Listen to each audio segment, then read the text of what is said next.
Welcome to the Sharpe Way Show, everyone. Thank you so much for taking a little bit of your evening out and watching this awesome show at 7 p.m. on the East Coast. Yes, you have to look at me.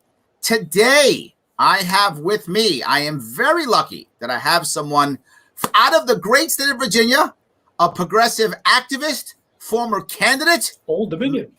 The man himself, Conrad, see if I get it right, Schesventer. Schesventer, yes, sir. There we go. It's not as sharp. Right. It's not as sharp, but it is a good name. There we go. I appreciate that. My friend, I'm glad you came aboard. And for those of you interested in Conrad, head over to friendsforconrad.com to see what he's doing. The thing I know, and this is a common thing with a lot of progressives now, and I think a lot of people who are conservative don't get the frustration that a lot of progressives have right now. And the frustration is that many progressives feel like Biden isn't moving fast enough for them, that Biden isn't doing as much as he said, or I think that people thought I was kind of joking when I said, you know, Biden is going to have a little bit of trouble because there is a rift in the Democratic Party, right? Prior to the election, many Democrats were united against Trump. It was like, let's get Trump out, whatever it takes, let's just get him out. Okay, you got him out. But now Democrats are kind of having a rift, and you're part of that rift. Am I right? Oh, yes. I would be more on his left flank and proud to be so. And I ran in 2022, so I was on the same little guides that people would say, hey, Virginia Beach people, vote Joe Biden, also Conrad Schesventer, but vote Joe Biden. And we would explain to how much that he is used as a tool to get Trump out of office. Yep. Now, what is the tool doing? Trump's gone, right? So now he has to actually do something in office. And we are just looking at our watches, waiting for something to happen. I think the biggest thing, or maybe one of the big things, I shouldn't say the biggest, but many people I know, they were very concerned about the $15 an hour minimum wage. And they thought that was going to be a right off the bat, easy day, slam dunk. They all thought that was the answer. But he kind of said, no, can't do that now. Yeah, he told both a select meeting of mayors and governors that, hey, might want to look forward to this being defeated. Not even part of the, it was originally proposed, if I recall, as part of the COVID stimulus relief bill. Yep. Through reconciliation, which remember, we can only do 3 of those a year anyway. But based on the slow speed that this one's doing, are we even going to get to one? First of all, that's a question. But then they just took it out. And before that, they say, hey, governors and mayors, we're just going to pull the 15 back. And then here we are now dealing with trying to fight to get the bill passed. And the 15 is not even part of it. Not even part of it. I agree. I feel like, look, obviously conservatives are happy about this, obviously, right? They would be, yeah. They're happy about it. I get it. But if you're progressive, this is something that you're not going to be happy about. What do you see as a remedy for someone who thinks $15 an hour is the right answer? Is it just pressure on him? Is it we surrender and go to the next thing? What's the thing you do? Well, it'd definitely be pressure, but it would have to be pressure from a lot more voices than just moi. It would have to be millions upon millions of people who decide to take up that same leftist flank and then push not just Biden, but also our 2 state senators. Also in Virginia, we got 11 House of Representative members. We got to be pushing them too. This is how you push the legislation across the line just to even get it to his desk. Well, that's how you apply the pressure. You're bringing up a point that I bring up often. Clearly, I'm a libertarian. I'm not a fan of the $15 an hour minimum wage. But that isn't the point. The point is you're a Democrat. You voted for your guy to push your agenda, and he's not. And this is not the way it's supposed to work, if that makes any sense, right? So even though I'm not trying to push $15 an hour wage, I am trying to have representative democracy, which is you voted for it. He should be doing it in theory, at least, right? He should be. And if he's not, it goes back to my worry that I've always had, which is that Democrats and Republicans in general are far more concerned about their own political power and being elite than they are of the actual people they represent. I'd agree with that very, very easily. You could sort of say that this is like a whole back to the term corporatism, where the corporate Dems are the one that's entrenched. They're elite, and those are the ones that are tough to push out. I'm a fan of your show, so I watched when Magdalene on, and you guys have both mentioned how AOC wasn't necessarily liked, philosophically wise, but game respect game. So Absolutely. You like the fact that she busted her rump for that seat. Exactly. And how do you do that? You got to beat someone like Crawley, who was a very entrenched person himself. And it's not just Dems, it's also the moderate Dems, the moderate Republicans. There's elites on both sides because they're sort of, maybe they use each other as a tool to make a heel of the other side, securing their own votes just to get elected, and then slowly, inch by inch, move balls, decades down the line. Right. When we want stuff now, and it's just not, do we have the patience for it? And I don't know if we do. Well, there's the other piece, right? There was supposed to be, and I feel this was more direct, I felt at least, that if the Democrats win in Georgia, there was supposed to be basically $2,000 checks like the next week, right? Like, what we won, there's your money. It was almost like, and I'm exaggerating, but I'm not. It's like, it was almost like a bribe, right? To do it, you get your money, right? It was almost like that. Am I wrong? No, rhetorically, that's pretty much exactly what it was. And there was a Mediaite article about the people who were knocking the doors in Georgia saying that, hey, we want you to vote for Ossoff and Warnock.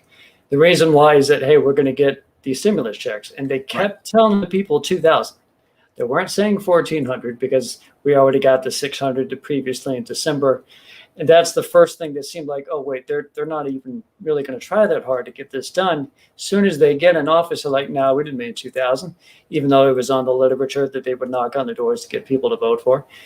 And now it's like, is it even going to be anything at all? Yeah. Yeah. And the funny thing is, in something like the stimulus check, this is actually very popular among Americans in general. Yes. This isn't just a Democrat or progressive thing. I mean, moderates want the check. Republicans want the check. Even Trump was talking about the check, right? Yeah, I mean, he came right back around on it. That was pretty good. If we just mentioned game recognized game when it came to AOC. I loathed Trump as long as the day is. But hey, he went straight for 2,000 even before the bill was fully made into law for himself, knowing that he could use his power in that moment to try to do something. In that moment, it became more to the progressive side than even people like Bernie are. Absolutely. Very, very, very populist. And that just shows you that there is an appeal Republicans, repeal Democrats. And guess who didn't get it done? The elitist corporatist people. So absolutely. And this is the thing that I thought this was a mistake that Republicans did, is trying to make Biden look like he's Bernie. Biden's not Bernie. He's not a hardcore socialist at all. He is as establishment as Hillary Clinton was. I mean, he's establishment. That's what he is. He's an establishment Democrat, and he's only going to move as far left as he thinks is required to keep his party satisfied. And that's as far as he's going to go.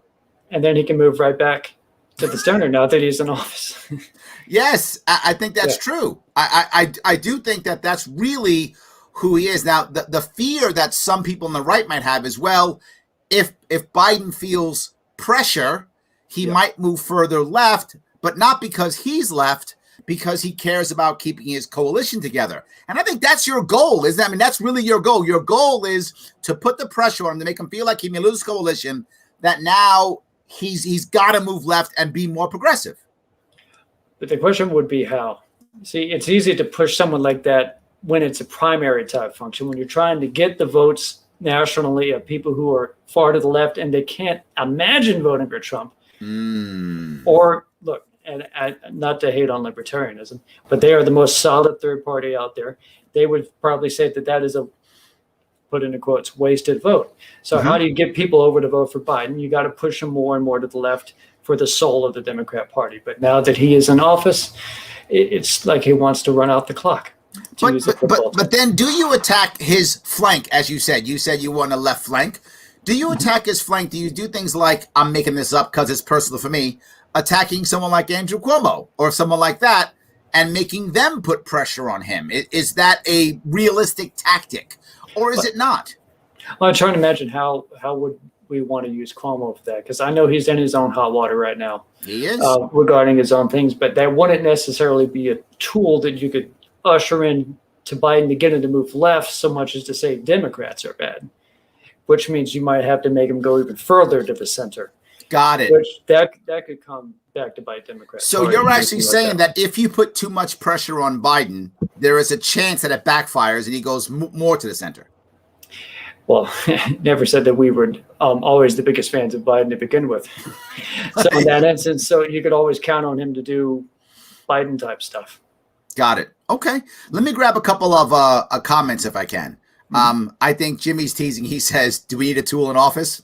Well, if we say that maybe they're all tools in their own way, the pejorative tool. There we go. The metaphor tool to get out bad people, then yeah. There we go. Connie is not a fan of minimum wage. She says, may as well make minimum wage $1,000 an hour. Same end result, end the Fed. Now, let's go back and remember that even libertarians have liked the idea of a basic income. Milton Friedman did the negative income tax in the Absolutely. 70s. So maybe it's not so much we're trying to fight for the idea of getting employers to be the ones to pay people more money so much as just getting money to people. So maybe I think that's the thing that people lose sight of. You make a very valid point. I don't think that Americans actually want a higher minimum wage. What I think Americans want is people to have a fair lifestyle. And they think the only way to get there is through a higher minimum wage. I think a higher minimum wage isn't the goal unto itself. I think it's a method that some people believe is the right way to get to a better goal. And Friedman's negative income tax, if you were to put it into play, negates the need for a minimum wage because everybody gets a living income. So it negates that the need for that or anything else. I don't know. Are you in favor of a UBI instead of a minimum wage? Do you want both? Do you care either way?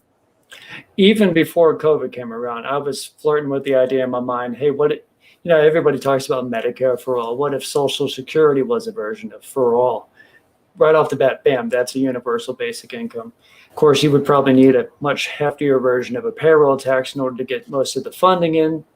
Whether or not we want to discuss modern monetary theory and whether we even need taxes to do that, that's a whole nother debate. But yeah, I had previously been thinking about it. But now when you think about COVID, and how the dramatic demand in economic terms across the board, so many millions of people losing their jobs that don't even have that minimum. Yeah. So they need somehow to still pay their rent and buy stuff on Amazon. And how are you going to do that? Buy stuff on Amazon. That's true. You're right. Yeah. I wish you were wrong, but you are completely right. Yes. That I think is my worry about a UBI or negative income tax is that what will wind up happening is it's basically a gift to Amazon, right? That's my worry, is that we're basically going to be giving it all to Amazon, which maybe it doesn't matter. Maybe whatever we get the money, we're giving it to Amazon. I'm not sure, but that is my worry, that companies like Amazon will be totally ready to absorb all that UBI money, right? They will be on board. Yeah. And do we wish to flirt with the idea of, trusting the bust or busting the trust back in the old Standard Oil days? And maybe Amazon is just a little bit too big. There's another issue, right? The COVID response, the way the shutdowns actually worked is they strengthened all the oligarchs and the monopolies. They strengthened. I know the goal was to save the individual person, but what actually wound up happening is it changed our economy massively. I mean, just massively. The amount of people now who don't even imagine going shopping anymore. That's like not a part of what they do. They immediately go online and purchase whatever they want and expect it to come to them within 1 or 2 days. It is. The only real reason I would go out to really Sharpe, I guess, at say a Kroger or something like that is, bam, I got to get a couple more Pepsi 2 liters, is maybe a frozen pizza, because you're not going to get that delivered. Well, you could deliver pizza, but then again, if you want a bunch of them, you got to go to the grocery store in order to do that. You just put in your headphones. You don't want to talk to anybody, and then you're in and out in a few minutes. You try to limit the social interaction. And there's the other part that you just mentioned, right? For a year, there's been almost no social interaction. So now even when we go out, you're right, we put our headphones on, our mask on, you can't see our face, you can't hear us. We buy our stuff, we swipe when we talk to the person in front of us, we swipe our card and we walk out. It's like it might as well have been virtual reality. Yeah, we wanted to socially distance, and even if we didn't do that physically, we did it mentally. Yes, absolutely. Very true. Let me grab a couple more comments if I could. Thomas says, the DNC and the RNC serve the elite at the expense of the people worldwide who are not wealthy. Everything they are involved in makes them richer, I assume, and decreases the quality of life for the rest of us. Well, they designed the playing field, so... I do see a lot of that. I really do. I see a lot of the things that pop up just continually to make the wealth gap deeper and deeper. And I am worried. So we just touched on how much of Amazon has been benefiting. Yet we still did everything that we did in a normal economy, in the sense that even if we get all these thousands of dollars in checks, we spend it on stuff. And what we were doing, spending it mainly on these online companies. So the trillions of dollars that we briefly got for a month back in March or April, if it was delayed, immediately went back to the rich people. So we're still poor. Yes. And they got even trillions of dollars even richer. So, Conrad, can I get you to shift to your left a little bit so you're more centered?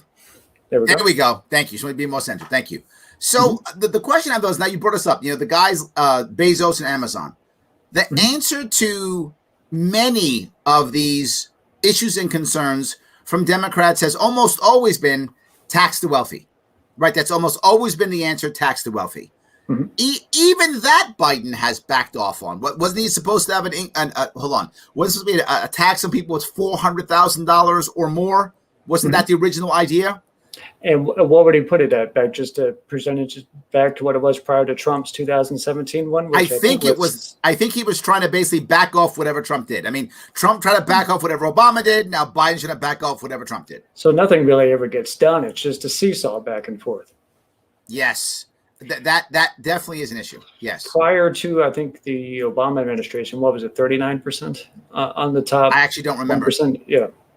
I don't remember if it goes even as high as 39. So, but I guess the issue is, I'm seeing it here in New York. I'm not sure if you're seeing it in Virginia.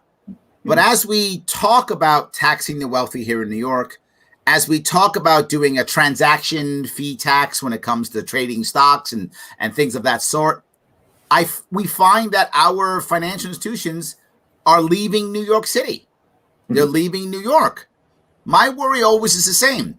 If you tax the wealthy, they go someplace else where they're not taxed as much. They leave. They don't actually pay it. They go to the next state, that next door, or 3 states down, or whatever the case may be.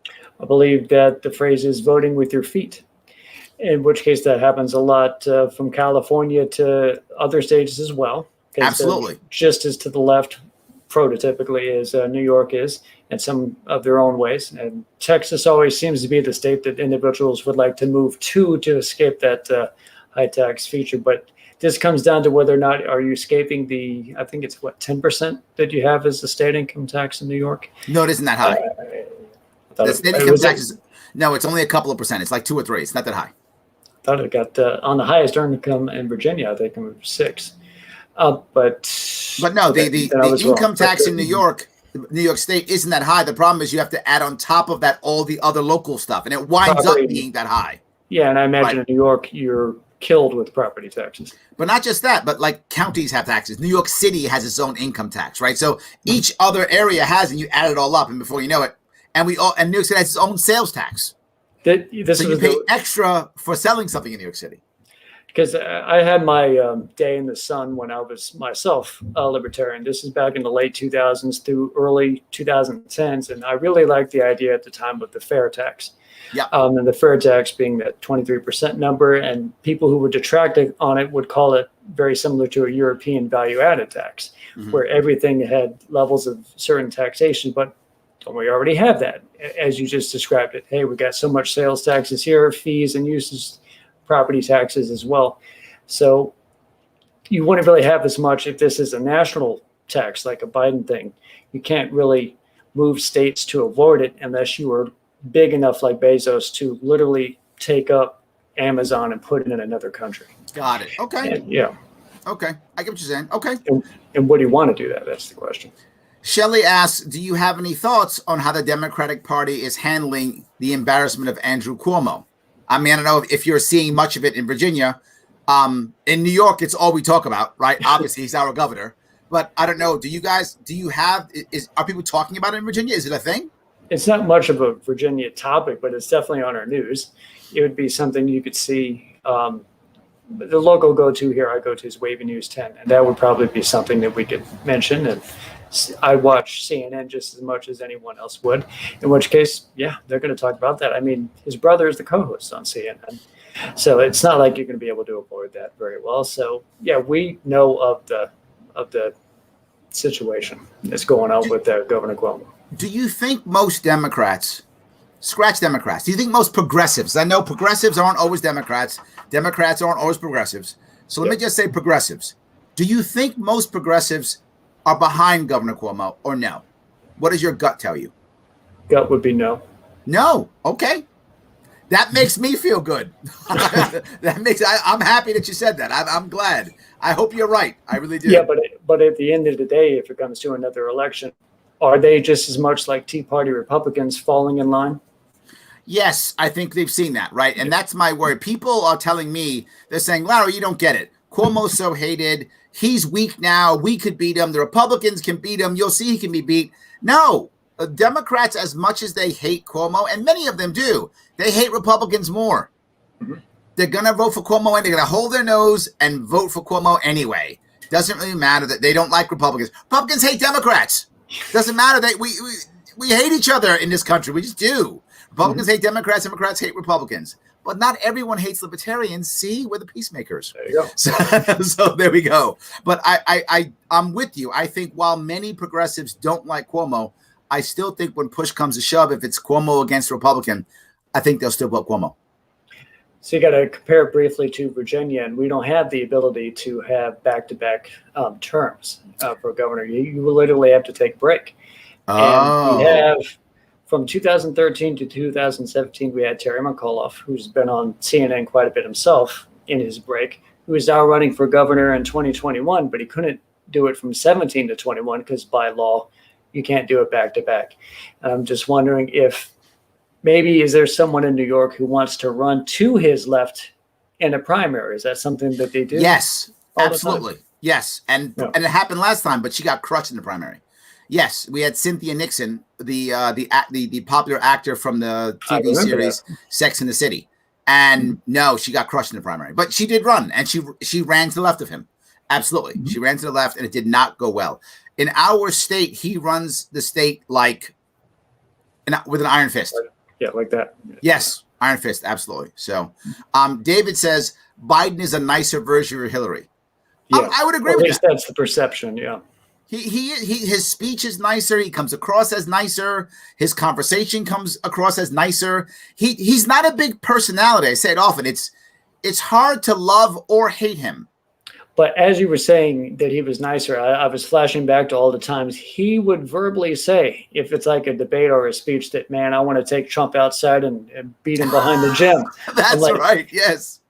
Is that nice? No, that's not nice. That's true. But if it were me, I was saying that if I was his campaign manager, I mean, that's the kind of red meat that the average Democrat loved to hear. They love to hear anti-Trump stuff. So anytime he said, I'm going to go beat Trump up, Democrats are like, yeah, go get him. We'll bring him now. I mean, they loved it. They were eating it up. You remember that time he flipped out on that guy, I think it was in Pennsylvania or Ohio, one of the two states, about guns. Oh, and yes. He said that he was full of BS to his face. Yes. That's a little violent. That is. It's true. So maybe he's not David. Yeah. Maybe you're wrong on this one. Maybe Biden's just hiding it. Maybe he's on a down low. There we go. Maybe he is. Absolutely. So, Mr. Recipe says, true story, neither party has our back. I do feel that lots of people are frustrated with their party, right? And even when I meet Democrats in New York, and most of my friends in New York City are Democrats, and when I talk to them, I ask them, I said, do you really like the party? And almost all of them go, no, they have a problem. They wish it was this. They wish it was that. They wish it was this. They wish it was that. I think many of them are voting just because they're afraid that they're going to lose too much if the Republicans win. That is what I think most of my friends who are Democrats feel. They're afraid of Republicans. They think Republicans will take too much away. They feel Republicans will turn our country back into something evil or bad. So they vote Democrat as lesser of two evils. That's how I feel. That's how we would feel in Virginia, too. I'm very familiar we would have very similar rhetoric. Of course, it was very easy to run against someone like Corey Stewart, who was still running on the supporting Confederate statues. So it's sort of like he would make Republicanism out to be a caricature, and they don't have to paint the Republicans as a caricature as much as he could paint them himself. So how do you get a better Republican to run? And is that something you could do in New York too? That would be the question, or is it too far behind in terms of population? I There's just think too many Democrats. The last time the Republicans had a shot at winning in New York State in a statewide election. Don't get me wrong. Republicans win in New York State locally. Where we get local sheriffs who win, we get local county executives who win, city council people who win. Absolutely, we get locally. But across the state, a Republican hasn't had a chance to win in the state since 2002. Maybe 2006 was a shot. Maybe. That's probably pushing it. But since then, it just has been very low chance. And the people who would vote Democratic, many of them are leaving the state. We've lost over 1.5 million already. So a lot of people are leaving. I think the numbers right now, it's about 2.5, almost 3 to 1 registered Democrats, Republicans. So it's tough. Who is the one leaving? If it seems like Democrats persistently win, is it Democrats that are leaving the state? Or is it Republicans that are leaving the state? It's mostly Republicans. Okay. It's mostly Republicans. Do they settle in already Republican states like South Carolina? They go. Florida. Biggest states they go to, believe it or not, is Arizona, Florida, Texas, North Carolina. Those are the 4 big ones, right? Those are the 4 big ones. Most of the states they go to have no income tax. It's true. Most have no income tax. So they're looking for tax breaks. So most have no income tax, but not all. If they don't have no income tax, they have lower taxes. And it's not hard to find a state with lower taxes than New York. That's not a challenge. Right? It's pretty easy to do. So they usually go to those places as a general rule. So I think our governor literally said, his words were, there is no place for conservatives in New York State. So that's his words. The nose. Yeah. He's like, leave. I don't care. Bye. Now it shows you that he doesn't want to represent everybody. Oh, he's obviously said that. I mean, not even close. He's obviously said that. He's not, doesn't even care. Yeah. So, but the other issue we find is in New York City last year, because of the COVID response, a lot of Democrats left the city. We lost at least 400,000 New York City residents left. Supposedly they're going to be coming back. I'm not sure how many are going to come back. I don't know. So there may be a shift in demographics there because most people in New York City are Democrats.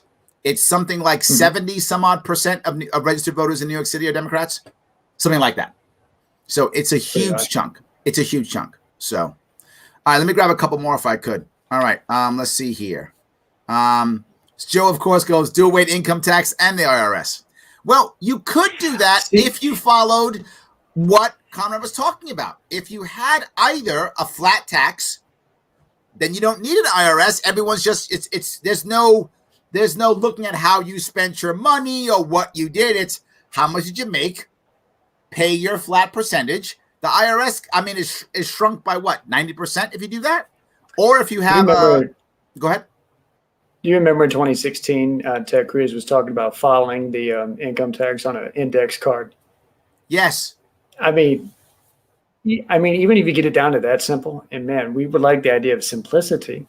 Yes. But you still need it. You need an IRS as the government agency to bring the revenue in, even if you don't like it being predatory.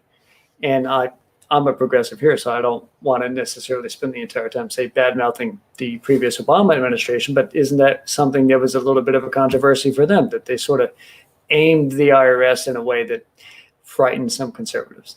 Absolutely. I agree. I don't like the idea that the IRS can be used as a weapon. I don't. It should just be for collecting whatever flat tax you're going to create. Yeah. Shadford says no welfare or entitlements, then you can have a UBI. Well, that actually was the goal.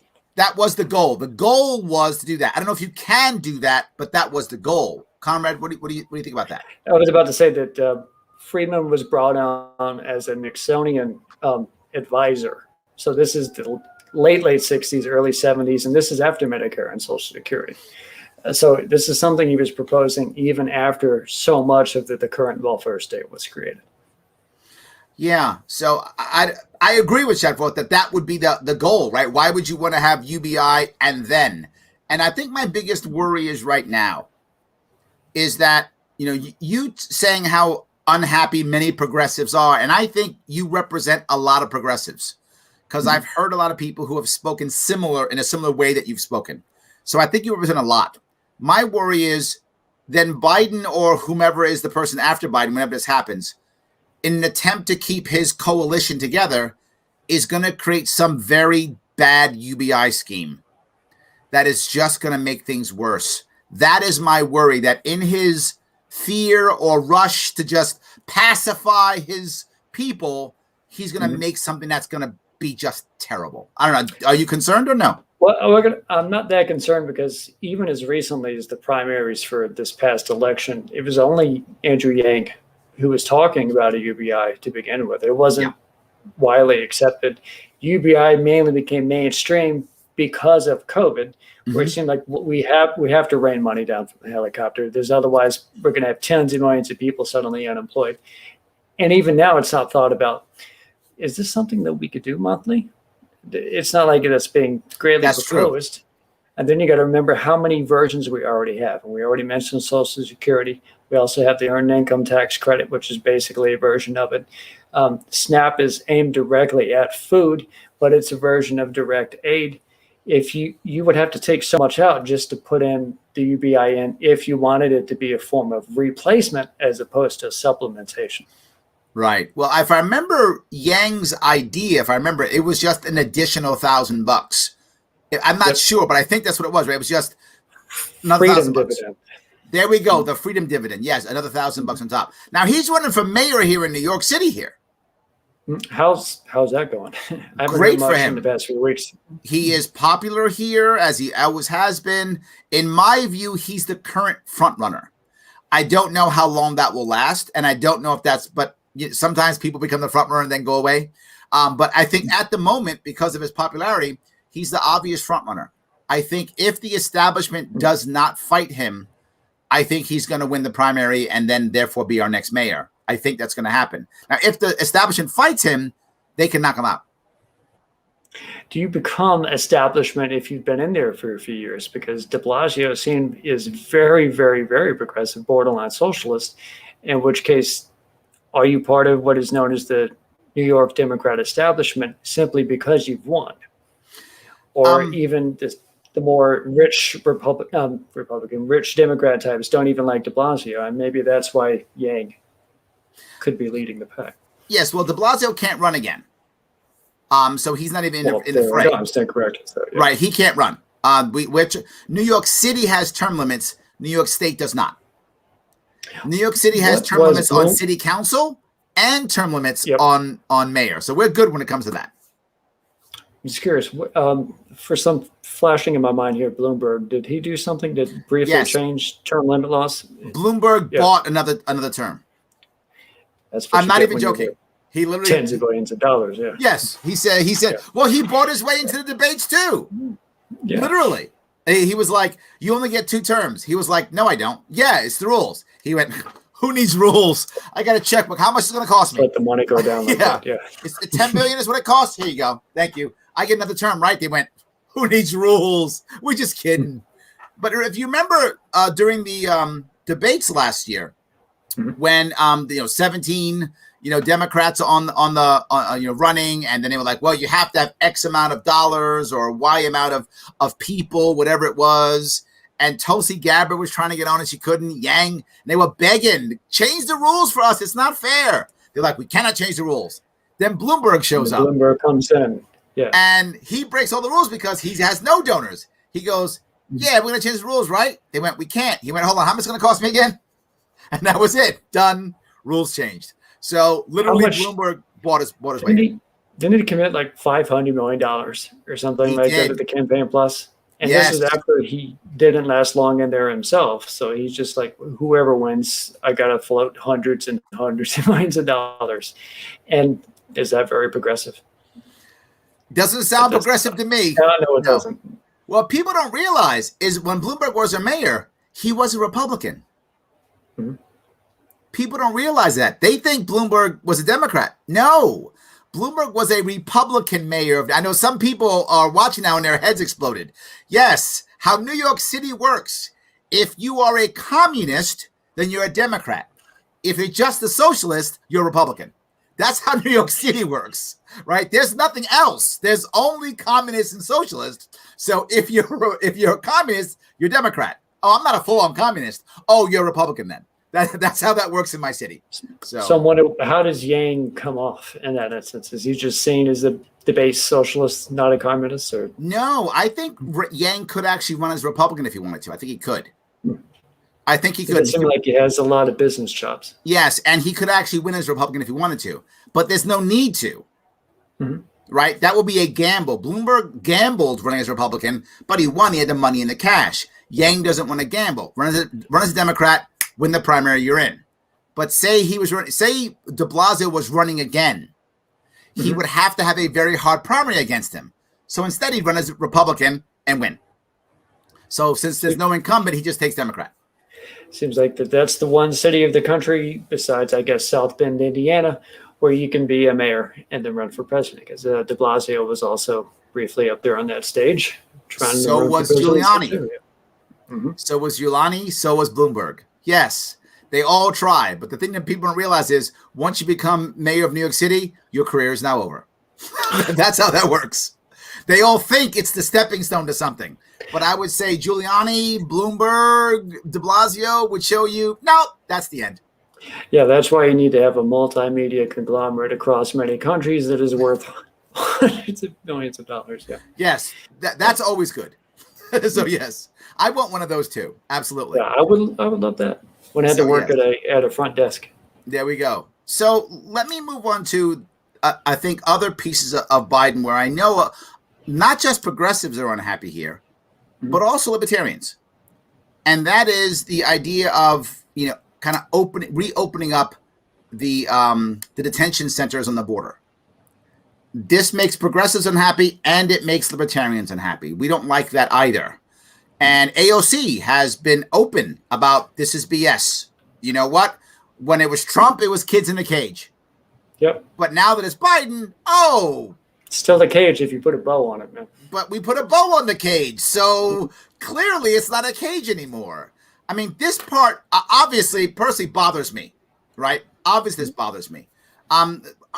Is this a hill that progressives and libertarians can jump on together to die on? Or is this not worth it and other things are more important? Well, I would like to think we could do multiple things at once, but this is still incredibly important and worth doing right now. And I say, hey, jump on as a team. Let's storm this hill at the same time. Before I ran for my first foray into politics in 2018, I was protesting these, we call them basically immigrant camps. In 2018, I had my sign up. I was in Norfolk. I was in marching. And if it was worth marching then, it's worth marching in 2021 just because the presidency changed. The actions are the same. Yes, I agree completely. And that's the part that bothers me because if you're Obama and you put kids in cages, you knew that was fine. You were okay with it. But Biden talked and the Biden team talked about how bad it was. So while I'm not happy that Obama did it or that Trump did it, I'm more unhappy with Biden because he talked about how bad it was. Right? Trump, at least they said that that's something they wanted to do and they attempted to defend it. Absolutely. Even when he was basically raked through the coals, and that was the only time it seemed like he might come close to apologizing for something that he'd done, he still ended up coming back around and saying that, hey, it's a program that we wanted to do. Yes. Biden would be saying that Biden, and basically I would probably admit any other Democrat that would have won, assuming that they keep coming up with this program, is that, hey, this is something that we want to end back in the time in order to get votes like mine. Now that I'm no longer needed, then what are they going to do? And just keep the ball rolling? Well, see, I guess there's the other issue, right? When you have, I talk about this often. I know that in New York, there's an active DSA. And for those who don't know what that is Democratic Socialists of America. But they're really right now just a wing of the Democratic Party. They're not their own party, really. I mean, in theory, they could be, I guess, but they're not right now. Mm-hmm. Are you worried that, in the next 6 months, if Biden doesn't shift far enough left to keep progressives happy, that the DSA is going to mix with the Green Party and become a separate party? I'm not necessarily too worried about that. The wing of the Democrat Party that I would like to consider myself a part of would be more of the Justice Democrat wing, which is very AOC-like. Also, Ayanna Pressley and Ilhan Omar. The goal of us, philosophically, was to take over the Democrat Party as itself. And if that fails, then what always was there the first time? Green Party, socialists. What you would find is that it's actually very possible for the Democrat Party to have its voting bloc shrink a little bit. And is that something that they want to do? This is why progressives need to know how much power they actually have. If they flirt with the idea of trying to withhold votes for Nancy Pelosi as Speaker of the House in order to force a vote for Medicare for all, you actually could put 10 to 12 people together. And since the Republicans aren't going to vote for her anyway, it was only, 15 people that was the difference between Republicans and Democrats. Suddenly you have a lot more power than just your 12 to 15 seats, which signify that you do. Very similar to the Freedom Caucus for the Republicans. Right. You just have to have the will. And this is something I would encourage progressives to do that. You say this. I've thought about this for the Black community. Mm-hmm. And years ago, before I was a libertarian, I was just a third party guy. I was like, Nader and Perot. I was like that, right? Before I was libertarian. And I used to go to a lot of my Black friends. I remember back when I was in the Marine Corps in the 90s, I even said this. I was like, why doesn't every Black person in America just one year vote Republican? Just 1 year. Every Black person in America vote Republican. And everybody's like, why? Oh, the Republicans are evil. I'm like, no. Just even if you hate Republicans, I don't care if you hate them, just vote for them anyway for 1 year. Because if you voted 1 year Republican and the Republicans actually said, we can get Black votes? Oh my God, I didn't know we could get them. Maybe we should actually care about Black people. And Democrats would go, wait a minute, we can lose Black votes? Oh my God, maybe we should care about Black people because neither party does. So either one could actually do something and take action. And I think in your view, maybe the progressives are similar. If you pull away from Democrats, you're saying Democrats might go, whoa. Let me do this. Because here's what I know will happen. On the places where progressives and libertarians match, libertarians will grab you in a heartbeat. We will woo you and we will grab you in a heartbeat. We will woo you right to our side and try to get that vote. Libertarians will. We'll try to grab you on those pieces. And if Democrats can't get you, that may be your way out. It's the same thing that we were just talking about, how we could storm that hill along the immigration front. We could also do that with drug laws. We could do that with reforming policing. There's so many things that would be considered similar viewpoints between progressives and libertarians, which wouldn't necessarily mean, hey, I'm suddenly a libertarian again, or you're suddenly a progressive. It just means that we believed distinctly that the ideas are good, and that's something that's worth fighting for. And it's not worth giving up simply because you're afraid of Republicans. Yes. And vice versa. Absolutely. I agree completely. Yes. Let's see if I can keep going here. The wealthy always leave. That's funny. They do, but again, if it's national. It's Atlas Shrugged. It's Atlas Shrugged, basically, is that if you have the power to go to Galt's Gulch, then you would do that. Yes. How exactly do you escape that? I guess you have to maybe reform the idea of what is considered taxation. It just floated something like a Wall Street tax, like for each transaction you do is like the half or fraction of a penny, and how much that would raise. You can't escape that, even if you're out of the country. Well, yeah, but the thing that I was thinking about, right, and this is one of the things I talked about for helping education, which is if you actually create a cryptocurrency for education, an education coin, and you allow the banks to transfer, dollars to eCoin, and they get a fee. if you give them a fee, there's nothing. Well, there's two things that banks love. The first thing is guaranteed government money. Boy, they love that. Yes, they are like they have beautiful dreams when that's around. They love that. And the second thing they love is transaction fees for them doing nothing but pressing a button in the computer. Those are the two most favorite things that banks love more than anything. So what I'm saying is, if I give the banks that as a way they can transfer the e-coin, whatever that coin is, back to dollars and back and forth, they actually wouldn't be unhappy with a small state fee because it's free money. And so, specifically state, like New York? Specifically state, yes. If we would do something like that, then banking in New York State would want to stay. That's a way of keeping my financial industry here, right? It's basically free money to fix our budget.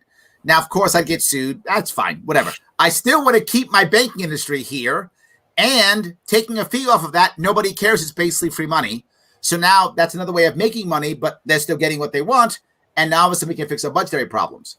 And if that happens, they don't leave. The problem is what we're trying to do now feels like we're taking money away from them, because right now there aren't fees on those transactions. Well, there are fees, but they're the ones getting fees. The state's not getting any fees. If the state gets fees now, the bankers feel like they're losing money. So they're mad and angry and fight back and lobby and whatever the case may be. But if we create a new way of them making money and take a fee off the new way, they're just gaining money. They don't fight back. That's the concept, at least. So I don't know. So Jimmy asks you, he says, how does Conrad feel about the 56 executive orders? Well, I would be against them in the sense that he was against them when he was running against Trump, it seeming how executive based that he was.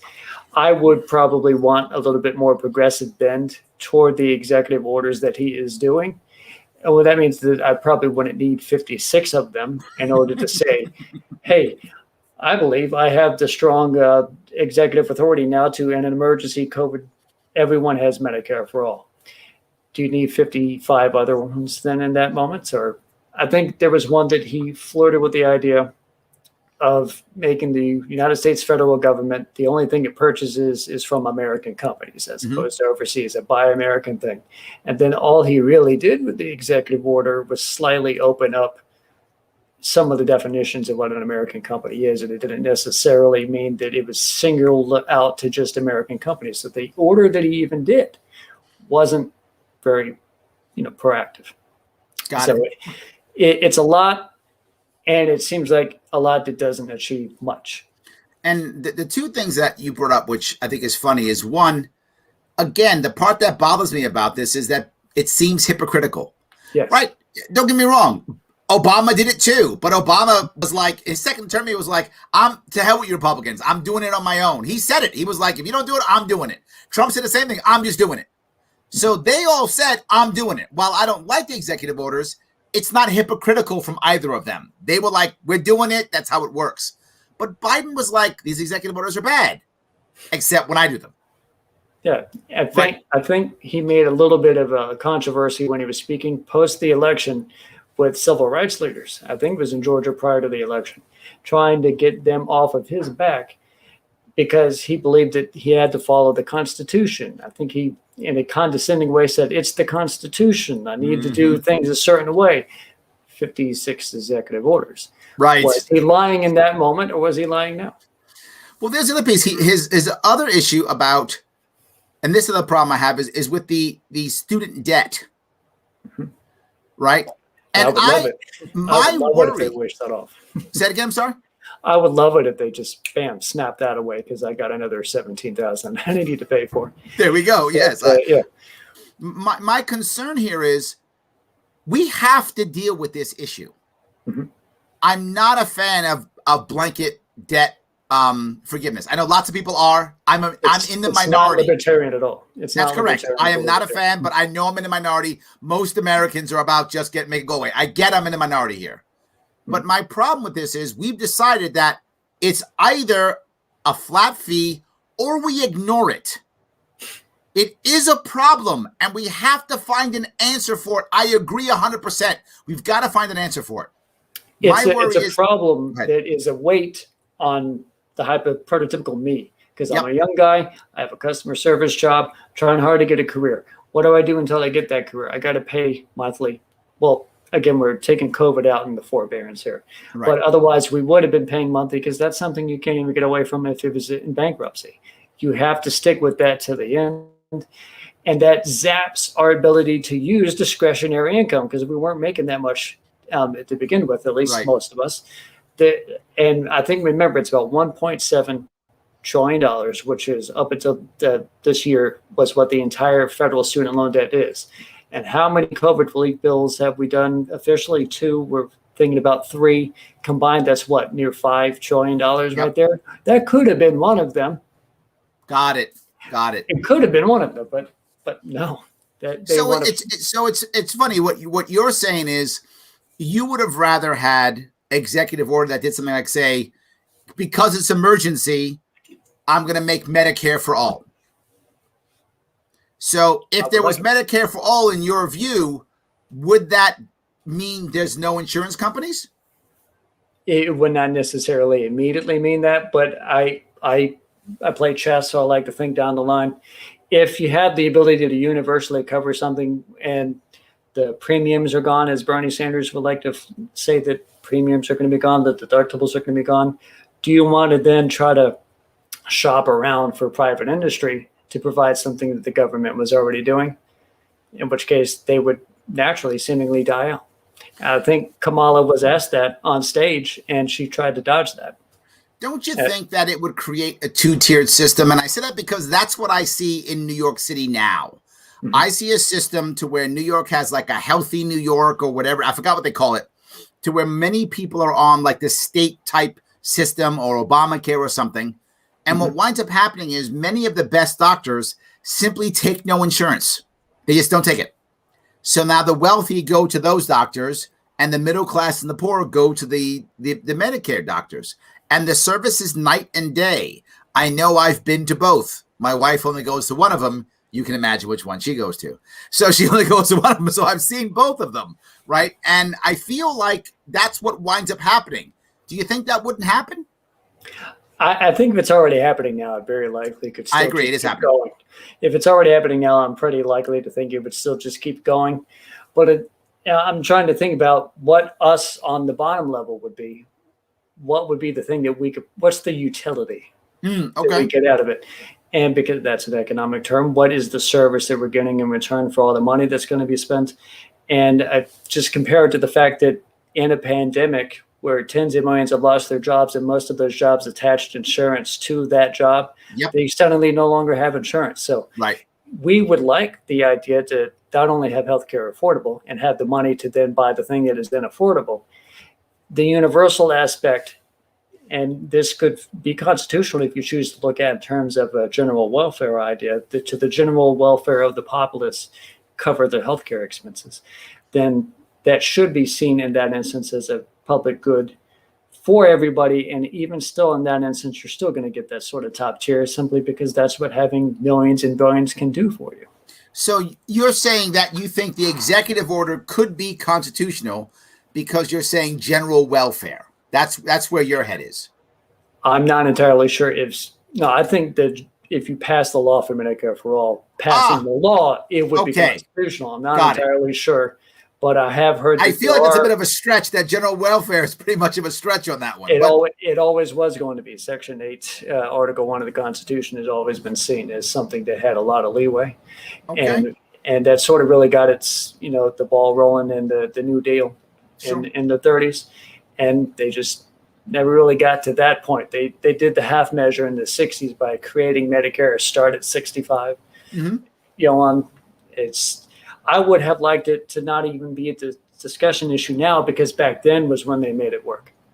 Okay. But now we have to advocate for it now. Matt says, what is the motivation for taking part in the workforce or contributing to society if there is UBI? I apparently don't understand the concept, although what happened is that each special group will want more and more money, and then we get the welfare back up plus UBI. I'll touch my view on this real fast. Matt, I think you have a valid point, and I'm going to talk about UBI in theory versus UBI, what I think might happen in practice. In theory, UBI is only just what it takes so you survive, so that nobody starves so that everybody has a place to live in America. That's the theory behind it. So if you really wanted to do well, you would still have to have a job. You would get UBI, if it's straight UBI, no matter what. Everybody gets UBI in the theory of it. Even Bill Gates gets UBI. Everybody gets, for the sake of argument only, $3,000 a month. I don't know if that's the right number. I'm making it up for the sake of argument. Everyone gets $3,000 a month, and that's the number that'll make you survive in America today. That's what you can survive on. I'm making that number up, if that's the case.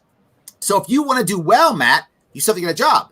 Would some people be happy at $36,000 a year and stay home? Yes, some would. And in theory, they could stay home on welfare. They could if they want to, but they still be spending money and hopefully making enough so that other people could do the work. But not just that. In the theoretical case, there is no welfare. There's no SNAP. There's no Social Security. There's no nothing. You only get your $36,000 a year. There's no VA benefits. There is no other government handouts whatsoever. No entitlements at all in the theory of UBI. I will tell you my view. I actually think you're right, Matt. I think people would lobby to get more, and it will begin to be that, well, I'm a veteran, so I should have $37,000. Oh, I have 2 kids. I should get $38,000. I think you're right, and that's how it will work. I don't know what will actually work. Do you have a view on this, Conrad? I was just thinking, as you were saying, that if veterans lobbying, that reminded me of when they took on MacArthur in the 30s because they were denied their benefits. For that, veterans are the strongest of us anyway. And of course, they would want to lobby for their own interest. And especially if they had been promised that to begin with. I would also like to think that most of us would like to lobby for the good stuff, too, which is like to think that perhaps the libertarianism could be the good stuff. Progressivism could be the good stuff. We all each have our own version of activism.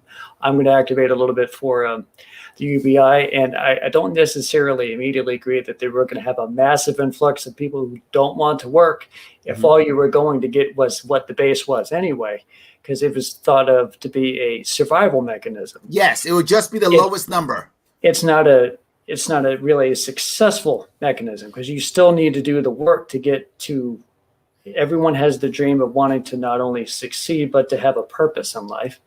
And if you are not working and only taking a UBI check, you will get bored with that really quick. And you want to get back into doing something with your life. And people mainly drive that through their careers. I don't think we're going to have a massive downshifting in the amount of people willing to work because we do that for our own psyche. Okay. All right. Joe asked, do you think UBI can work locally?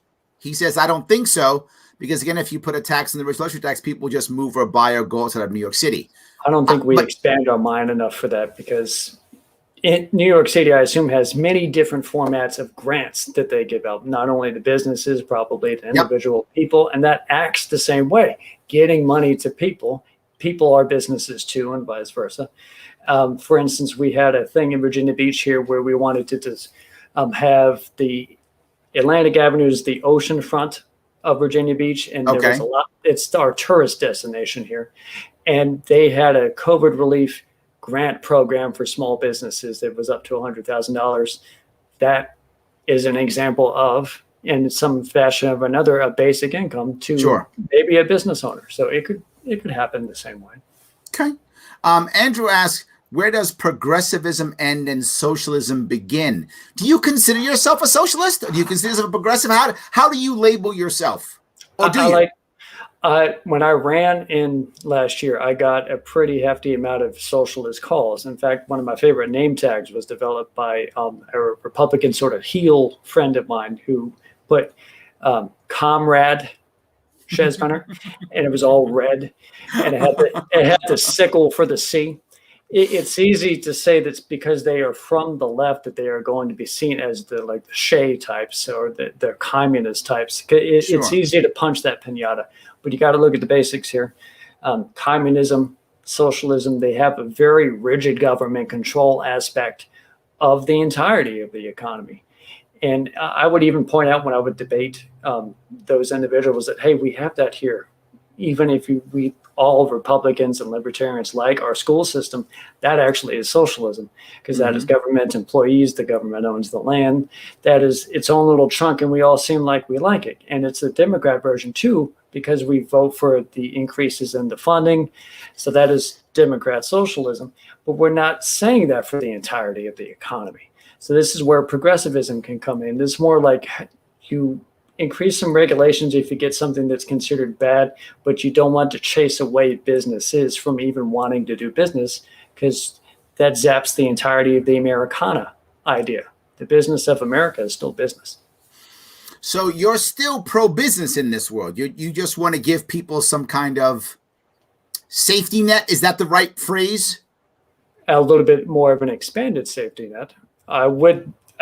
This is, I think, a lot in memes, because I like to create them on Facebook a lot myself, and I'm reminded of during, again, the Democrat debates last year, where they would like to say that it was socialism to do all this Medicare stuff, and then Bernie was like, hey, well, we do this in Scandinavian countries, and then the person who was bashing was saying, well, they're actually capitalist with a good welfare state. And then Bernie would say, okay, then let's just do it that way. And then that person's like, no, that's socialism.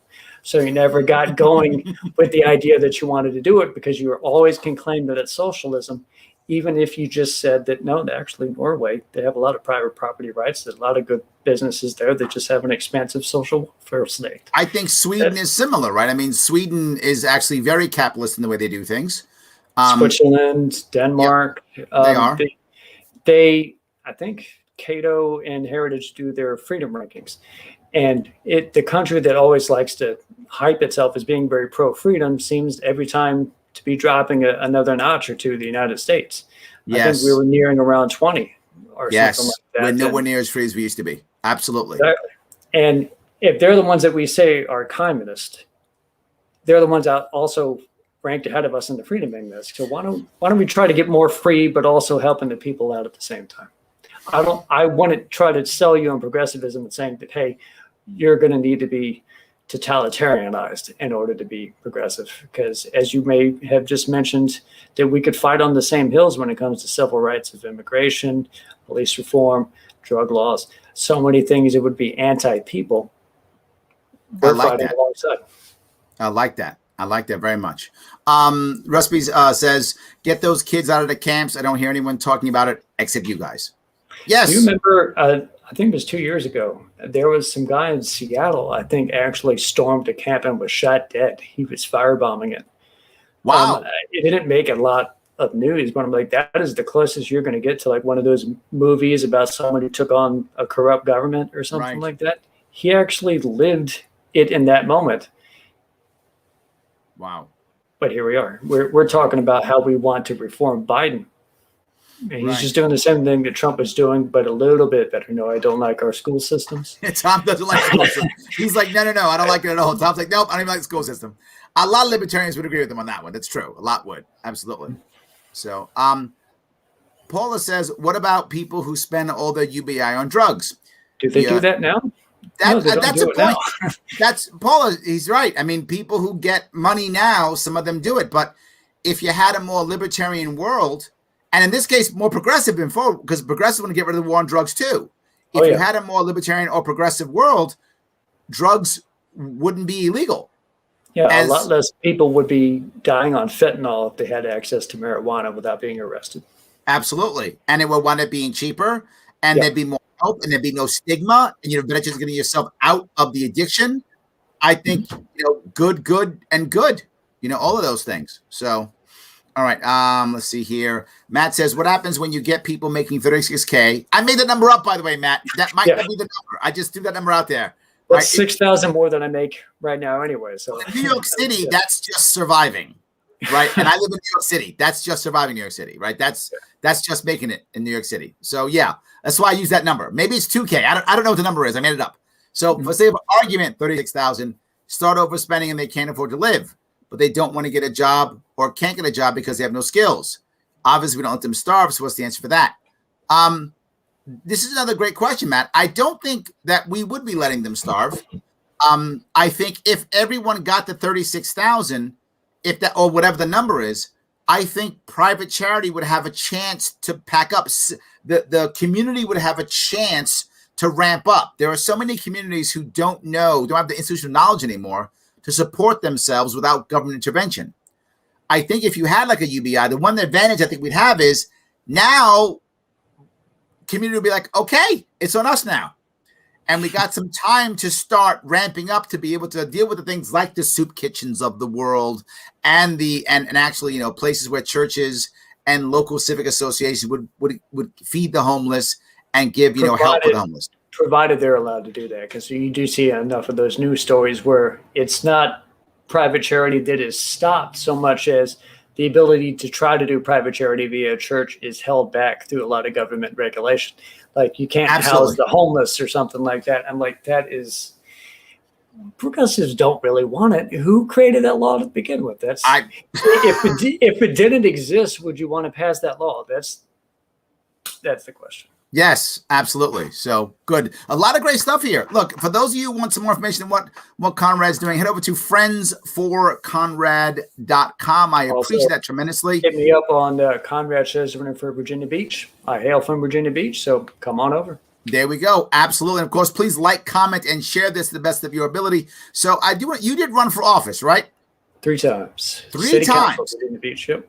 It was weird because I did a little bit of a movement. I moved districts, but the districts that I had moved seemingly had a special election come up. I'm like, dude, I want to be in office because I have ideas that I want to do for the people. We have a lot of need for better public transit at Virginia Beach. We have a need we're right on the ocean, and we're also low-lying with a lot of heavy river and bay systems. We have flooding. It's a problem all the time. I wanted to help fix that. Bam, you got to do that by actually running. I know. I love it. I love the idea of trying to actually solve local problems. Guys, the reason why I brought up elections is that that one of my sponsors is the advocates.org. Click in that link that is right here, that link that's in the description. Click that link and take the Election Integrity Survey. Please take that survey. See what you think about the election. How do you feel about it, and how do others feel about it too? So you see how others feel about it, and share it. Finish it. Share it online. It's free. It makes me happy. It makes my sponsors happy. It takes you like 3 minutes. And if you want to support the show, please do that. And of course, if you have some cash, if you're one of those people who are making more than $36,000 a year and you want to throw something my way, please do so. Patreon.com/Sharpe Way. Throw me $10 a month so that I can keep this show going and keep doing what I am doing. It's really helpful if you can make that happen. Conrad, anything that we should talk about that I missed before we wrap this up? I think we touched on a lot of good points, mainly that, yes, progressives and libertarians can fight a lot of the same battles. And a lot of our battles now is trying to get Biden to do the things we want to do. He wasn't just going to fix everything, but also we need to make sure he's at least trying to fix something. There we go. I appreciate that. All right, guys, thank you so much for watching tonight. I appreciate it. Conrad, thank you so much for coming. Thank you for having me. Absolutely. I will see you guys all